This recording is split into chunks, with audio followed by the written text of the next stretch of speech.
दास जी से लेकर श्री निशिकांत दुबे तक 17 माननीय सदस्यों ने अपनी महत्वपूर्ण बातें की। पर चूंकि हम जानते हैं कि श्रम सुधारों में जो परिवर्तन हो रहा है और काम हो रहा है, जब एक साथी ने बताया कि 2003 से ये प्रक्रिया चल रही थी और जो लोग आज वॉकआउट कर गए हैं वो लोग पूरे 10 साल तक इस बात को अपने पास रखे रहे और इसको आगे बढ़ाने का काम नहीं किया। ये एक साथी ने अभी कहा भी था। पर मैं धन्यवाद दूंगा श्री पिनाकी मिश्रा जी को, उन्होंने कुछ महत्वपूर्ण बातें बताई हैं और हम उनको इतना ही बताना चाहते हैं कि नंबर एक, हम ऐसा कोई परिभाषा में परिवर्तन नहीं कर रहे हैं कि जिसमें राज्य के स्फीयर को हम दूर कर दें। बाकी बात हम उनको बता देंगे। पर हम एक और बात बताना चाहते हैं। एक बात उन्होंने कही थी कि 18,000 वर्कर की वेतन की परिभाषा, तो वो केवल वर्कर के लिए नहीं है, जो सुपरवाइजर की श्रेणी में आ जाते हैं उनकी बात है। बाकी वर्कर को चाहे जितना ही वेतन मिले वो वर्कर की श्रेणी में आएगा, क्योंकि हमें मानते हैं जो हवाई जहाज चलाता है वो भी वर्कर ही माना जाता है। तो इसलिए वो बात समझ में आती है। इसमें कोई विशेष बात होगी तो हम आपको बताने का काम करेंगे। तो जैसा हमने कहा कि महत्वपूर्ण साथियों ने अपने विचार रखे और श्रम कानूनों का उद्देश्य हम अपने देश के इन राष्ट्र निर्माताओं को हर प्रकार की सुरक्षा, सुविधा तथा कार्य करने के लिए बेहतर वातावरण प्रदान करें। बाबा साहब भीमराव अंबेडकर जी ने सर्वप्रथम श्रमिकों के जीवन को बेहतर बनाने के लिए, उन्हें उचित जीविका देने, काम करने के लिए उन्हें एक सुरक्षित वातावरण देने, श्रमिकों को व्यापक सुरक्षा, सामाजिक सुरक्षा देने और महिलाओं को समान वेतन तथा मातृत्व लाभ देने में पहल की थी। हम ये जानते हैं कि इसकी शुरुआत महिलाओं के संदर्भ में आदरणीय मोदी जी जब आए तब मातृत्व लाभ में भी उनको कैसे छूट मिले।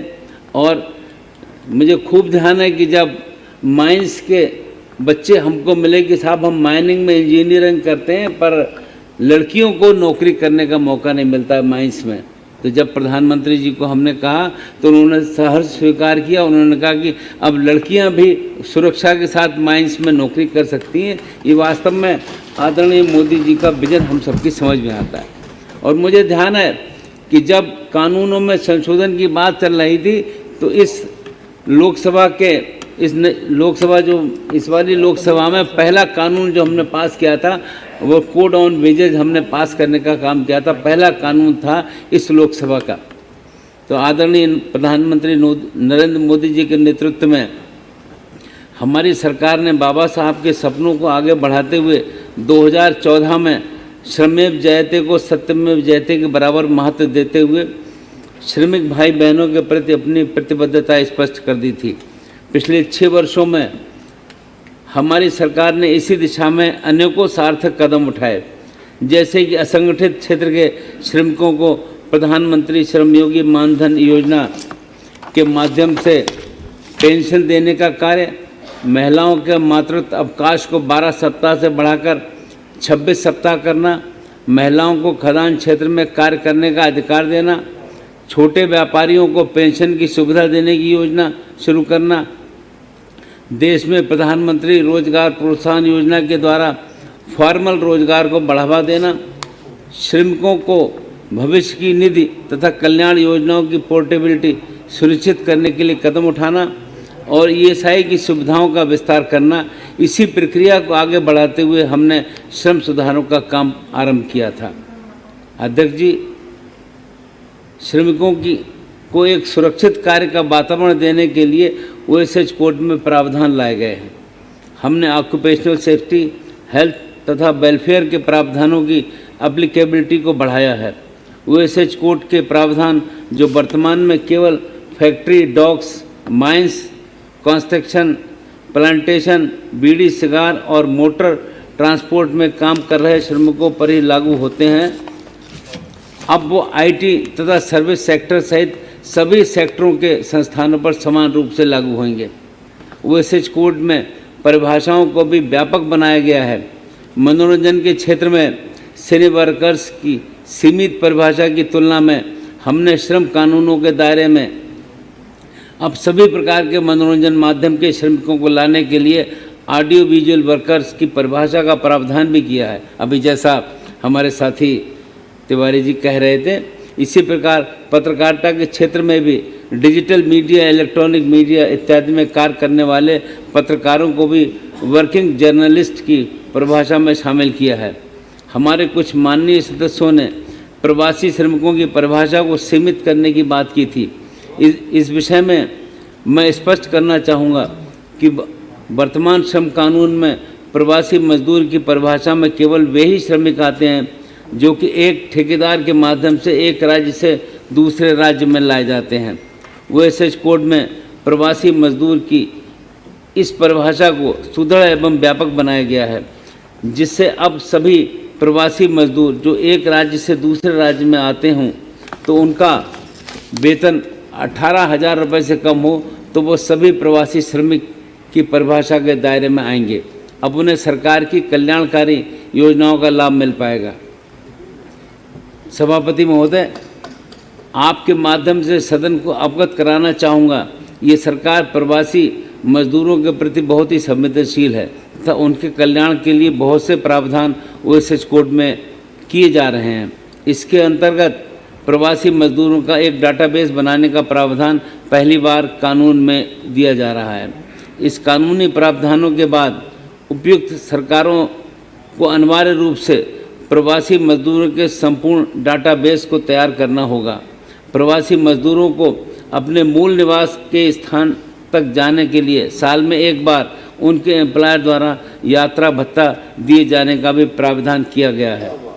प्रवासी मजदूरों के लिए वेलफेयर स्कीम की पोर्टेबिलिटी भी सुनिश्चित की जा रही है तथा प्रवासी मजदूरों की समस्याओं के निवारण के लिए कानून में ही हेल्पलाइन की व्यवस्था की गई है।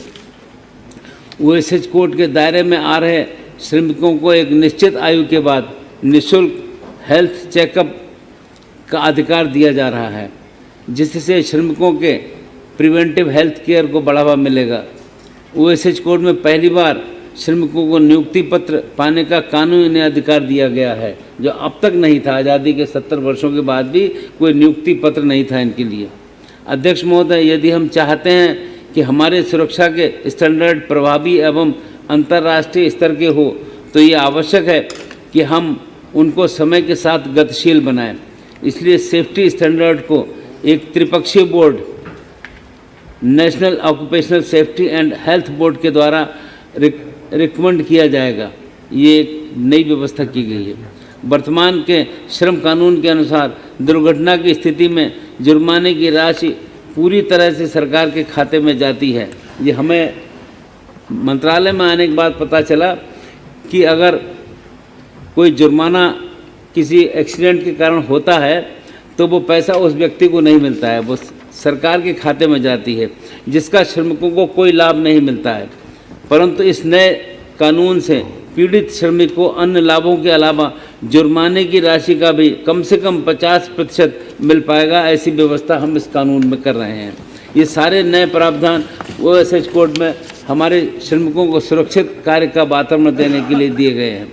अध्यक्ष महोदय, औद्योगिक शांति तथा विकास के लिए श्रमिकों तथा एम्प्लॉयर्स के बीच एक सकारात्मक रिश्ता बहुत ज़रूरी होता है।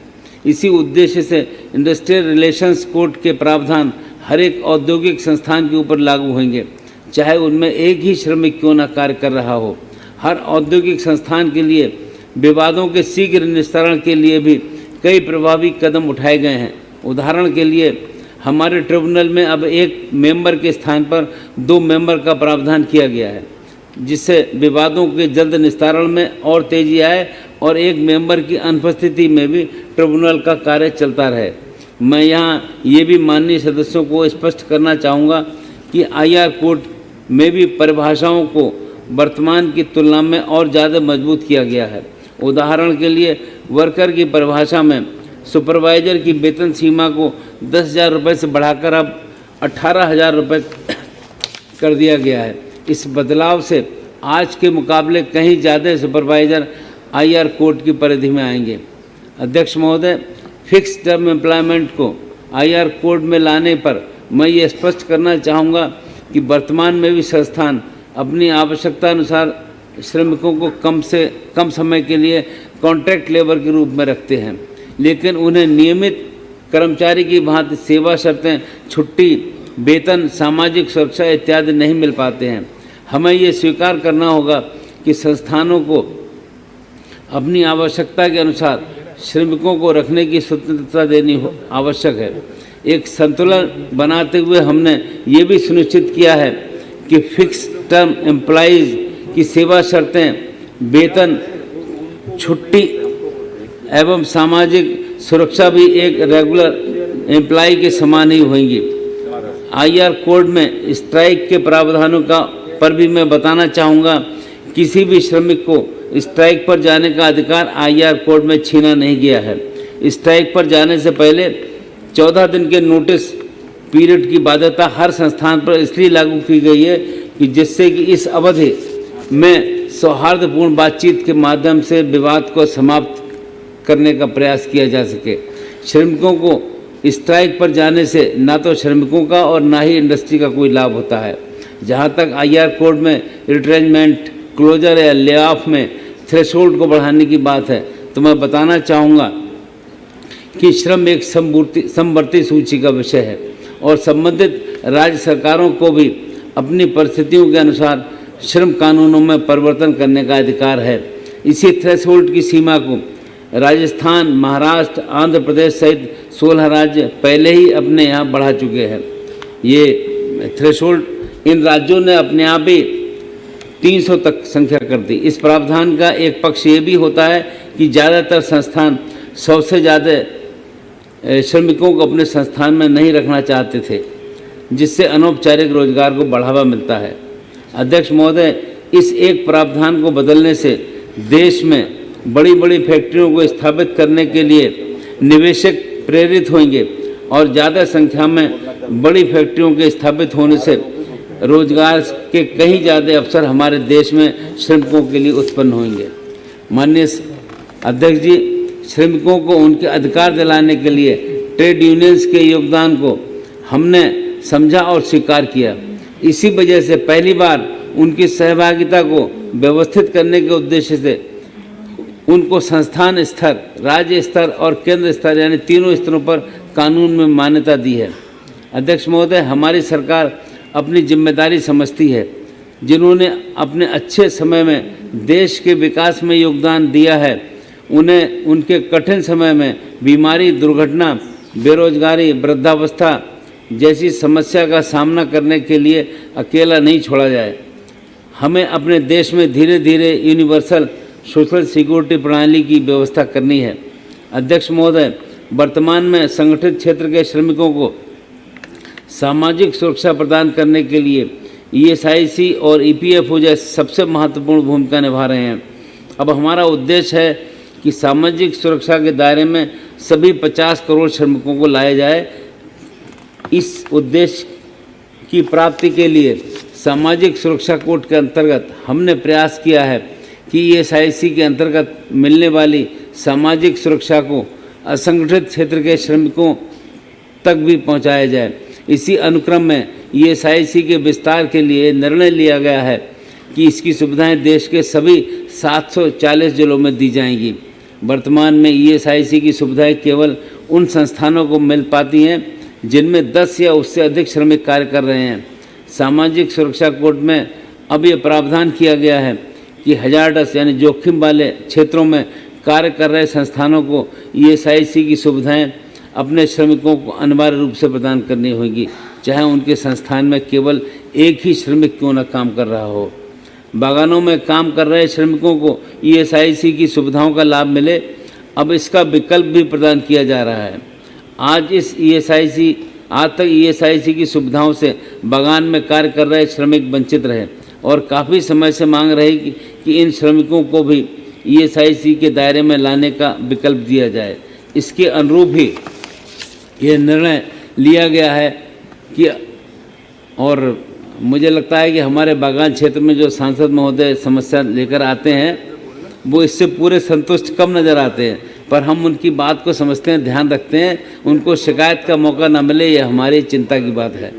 असंगठित क्षेत्र और गिग और प्लेटफॉर्म वर्कर्स को भी ESIC के दायरे में लाने के लिए योजना बनाने का प्रावधान किया गया है। इसके अतिरिक्त ऐसे संस्थान जहां 10 से कम श्रमिक काम कर रहे हैं, उन संस्थानों को भी स्वेच्छा से ESI का मेंबर बनाने का विकल्प इस कोड में दिया जा रहा है, जिससे छोटे उद्योग भी ESIC से जुड़ सकें। अध्यक्ष महोदय, मैं आपके माध्यम से सदन की जानकारी देना चाहूँगा कि जहां एक और ESIC की कवरेज को बढ़ाने के लिए कई प्रयास किए गए हैं, वहीं साथ साथ कर्मचारी भविष्य निधि यानी EPF से संबंधित सामाजिक सुरक्षा के दायरे को बढ़ाने के लिए भी इस कोड में प्रावधान किए गए हैं। वर्तमान में केवल शेड्यूल में आ रहे ऐसे संस्थान जिन्हें 20 या उससे अधिक श्रमिक कार्य कर रहे हैं, वे ही EPF के दायरे में आते थे। शेड्यूल को हटा देने के कारण अब वे सभी संस्थान जिनमें 20 या उससे अधिक श्रमिक हैं, वे भी EPF के दायरे में आएंगे। साथ ही वे संस्थान जिनमें 20 से कम श्रमिक हैं, उनके लिए EPF के सदस्य स्वेच्छा से बनने का विकल्प सामाजिक सुरक्षा कोड में रखा गया है। इसके अतिरिक्त स्वरोजगार वाले श्रमिकों के लिए भी EPF की कवरेज देने के लिए योजना बनाई जाएगी। अध्यक्ष महोदय जी, असंगठित क्षेत्र में काम कर रहे 40 करोड़ श्रमिकों को सामाजिक सुरक्षा देने के लिए पहली बार एक सामाजिक सुरक्षा फंड का प्रावधान किया गया है। इस फंड के द्वारा असंगठित क्षेत्र में कार्य कर रहे श्रमिक जैसे गिग वर्कर्स तथा प्लेटफॉर्म वर्कर्स के लिए सामाजिक सुरक्षा की योजना बनाई जाएगी। इससे इन 40 करोड़ श्रमिक भाई बहनों को सामाजिक सुरक्षा से संबंधित सभी प्रकार के लाभ जैसे मृत्यु बीमा, दुर्घटना बीमा, पेंशन, मातृत्व लाभ इत्यादि प्रदान किए जाएंगे। इन सभी नए प्रावधानों के द्वारा हमने एक यूनिवर्सल सोशल सिक्योरिटी कवरेज के अंतर के अपने संकल्प को पूर्ण करने के लिए कई महत्वपूर्ण कदम उठाए हैं। अध्यक्ष महोदय, माननीय सदस्यगण इस बात से सहमत होंगे कि श्रमिक और उद्योग एक दूसरे के पूरक होते हैं। अनुपालन की व्यवस्था को ज़्यादा पारदर्शी, जवाबदेह और सरल बनाने के लिए हमने चारों लेबर कोड्स में एक समान प्रावधान रखे हैं।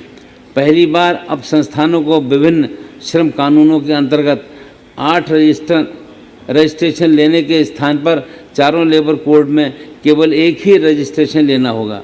उसी प्रकार अलग अलग कानूनों के अंतर्गत 3 या 4 लाइसेंस लेने के स्थान पर केवल एक ही लाइसेंस की व्यवस्था की जा रही है। अनुपालन की व्यवस्था की जटिलता का एक और उदाहरण यह है कि वर्तमान में श्रम कानून के अनुसार 75 से अधिक रजिस्टर तक रखने पड़ते थे और 50 से अधिक रिटर्न्स फाइल करने पड़ते और एक ही सूचना अलग अलग अथॉरिटीज़ को बार बार देनी पड़ती है। अब 4 लेबर कोड्स में रजिस्टर्स तथा रिटर्न्स की संख्या में अभूतपूर्व कमी आई है और जहां तक संभव है इसे ऑनलाइन फाइल करने की सुविधा भी दी जाएगी। अध्यक्ष महोदय, श्रमिक और एम्प्लॉयर्स को श्रम कानूनों की पर्याप्त जानकारी होगी तो बेहतर अनुपालन संभव हो पाएगा।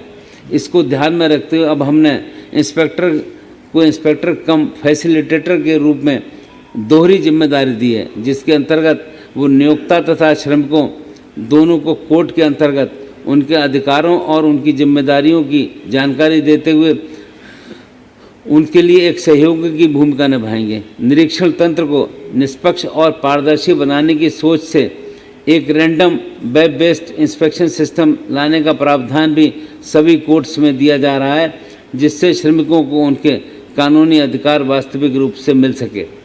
आदरणीय अध्यक्ष जी, सालों तक लंबित रहने वाले मामलों को जल्दी निपटाने के उद्देश्य से सभी लेबर कोर्ट्स में कंपाउंडिंग का प्रावधान किया गया है, जिससे ट्रिब्यूनल और न्यायालयों में लंबित मामलों की संख्या में काफ़ी कमी आएगी। अध्यक्ष महोदय, कंपाउंडिंग में प्राप्त धनराशि को असंगठित क्षेत्र के श्रमिकों के लिए बनाए गए सोशल सिक्योरिटी फंड में जमा करने का प्रावधान किया गया है, जिससे असंगठित क्षेत्र के श्रमिकों को सामाजिक सुरक्षा प्रदान की जाएगी। सभी लेबर कोड में पेनल्टी की राशि को कई गुना बढ़ाया गया है, जिससे ये सही अर्थों में पेनल्टी एक डिटरेंट की तरह साबित हो। अनुपालन व्यवस्था को समयबद्ध करने हेतु भी कोड में कई प्रावधान किए गए हैं। उदाहरण के लिए वर्तमान में EPF तथा ESIC एक्ट के अंतर्गत होने वाली कार्रवाई को पूर्ण करने के लिए कोई समय सीमा नहीं थी। अब इन इंक्वायरीज को पूर्ण करने के लिए 2 वर्ष की समय सीमा निर्धारित की गई है, जिसे विशेष परिस्थितियों में अधिकतम 1 वर्ष और बढ़ाया जा सकता है। आदरणीय अध्यक्ष जी, कुछ माननीय सदस्यों ने ये भी कहा कि हमने कई विस्तृत विषयों को कानून में न रखकर नियम बनाने का प्रावधान किया है। इस विषय पर मैं स्पष्ट करना चाहूँगा कि बदले हुए समय के साथ साथ सहजता से बदलाव करने के लिए आवश्यक है कि कानून में फ्लेक्सिबिलिटी रहे। उदाहरण के लिए आज फैक्ट्री एक्ट में सीढ़ी, लिफ्ट, गियर इत्यादि के स्पेसिफिकेशन तक कानून का हिस्सा है। यानी अगर सीढ़ी बदलनी है, लिफ्ट कहीं बदलनी है तो कानून में परिवर्तन करें। जिन्हें नियमों में लाएं तो इन्हें समय के साथ साथ आसानी से परिवर्तित किया जा सकेगा। उसी प्रकार कई परिभाषाओं में वेतन सीमा को कानून में होने के कारण कई वर्षों तक आर्थिक स्थिति बदलने के बावजूद भी आसानी से नहीं बदला जा सका है। इसलिए कानून में बदलते परिवेश के सापेक्ष फ्लेक्सिबिलिटी रखना उचित है। आदरणीय अध्यक्ष जी, आज हम एक ऐसे ऐतिहासिक दिन के साक्षी बन रहे हैं जब देश में काम कर रहे 50 करोड़ श्रमिकों को आज़ादी के 73वें वर्षों के बाद वेतन, सुरक्षा, सामाजिक सुरक्षा, कार्यस्थल पर उचित वातावरण तथा उत्तरदायी विवाद निष्पादन व्यवस्था देने का कार्य इन लेबर कोड्स के माध्यम से किया जा रहा है। यह तभी संभव हो पा रहा है कि हमारे देश को एक जवाबदेह प्रधानमंत्री मिला है जो हर बात को सोचता और समझता है और तुरंत फैसला लेता है। तो मैं अब आप सभी साथियों का आभार भी व्यक्त करना चाहूँगा। आदरणीय अध्यक्ष जी, माननीय सदस्यों से मेरा आग्रह है कि कामकाज की वर्तमान परिवेश में श्रमिकों के कल्याण की इस यात्रा में आप राजनीतिक हितों से ऊपर उठकर सर्वसम्मत से ये 3 बिल जो हैं OSH code 2020, IR code bill 2020, code on social security bill 2020, इन तीनों बिल को सर्वसम्मत पास करने की कृपा करें। आपका बहुत बहुत धन्यवाद। माननीय सदस्यगण,